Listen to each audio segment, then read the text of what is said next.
خامنه‌ای همچون موشی هراسان زیر زمین پنهان شده و کنترل اوضاع را از دست داده است. آنچه آغاز شده برگشت ناپذیر است. آینده روشن است و ما با هم از این پیچ تند تاریخ عبور خواهیم کرد. This is Reza Pahlavi, the self-proclaimed heir to Iran's abolished monarchy. He recently cozied up with Israel as part of his efforts to take charge in Tehran. The true Iran, the ancient Iran, and the soon-to-be free Iran doesn't seek your patronage. It seeks your partnership. It doesn't seek your funding. It seeks your friendship. Since October 2023, Reza and his supporters have openly backed Israel's war in Gaza, viewing the conflict as a way to gain international support for his ambitions in Tehran. You might fear change will bring chaos, but fear not. We will not allow a power vacuum. Months before Israel's offensive, which has killed over 55,000 people in Gaza, Reza and his wife visited Israel, meeting Prime Minister Benjamin Netanyahu and other officials. Finally, our voice is heard. There's somebody telling the world and the Israeli people that we Iranians stand with you. We want to be your friends. He framed this visit as part of a plan to rebuild historic ties between Iran and Israel, dubbing it the Cyrus Accords. He's positioning himself as a modern-day Cyrus the Great. It's a strategy to secure a place at the table if there is ever a regime change in Iran.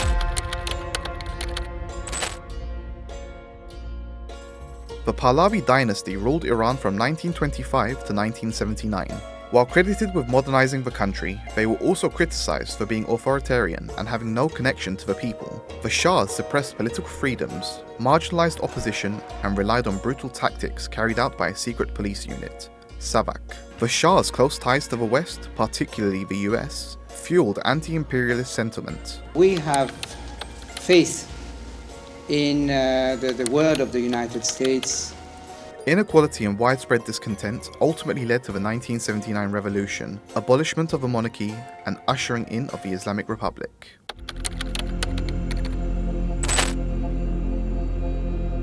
Reza was training as a pilot in the US when his family were forced into exile. After his father's death in 1981, Reza declared himself the new king of Iran, but nobody took it seriously. Even the US, despite his hostile relationship with the new government, did not recognize him. According to reports, he began lobbying for government change. Eventually, he got some backing from the CIA and Israel for his plan to use former Savak agents to retake power in Tehran. However, the plan was never greenlit. He remained on the CIA payroll for a number of years in the 1980s. But this too ended after the Iran-Contra affair came to light. من اعتقادم این است که این رندها جمع شدن دنبال این بچه که پولاشو از جیبش درارن.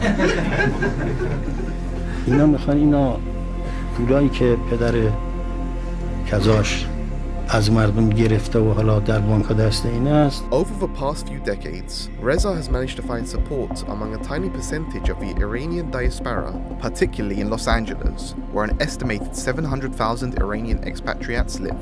We want regime change in Iran. But his activities continue to be downplayed by Iran, who portrays him as a remnant of a tyrannical Pahlavi dynasty. His image is quite different inside and outside Iran, and he's got more support in the diaspora. But that's mostly because people are nostalgic for the monarchy era and see him as an alternative to the current regime, not necessarily because they are impressed.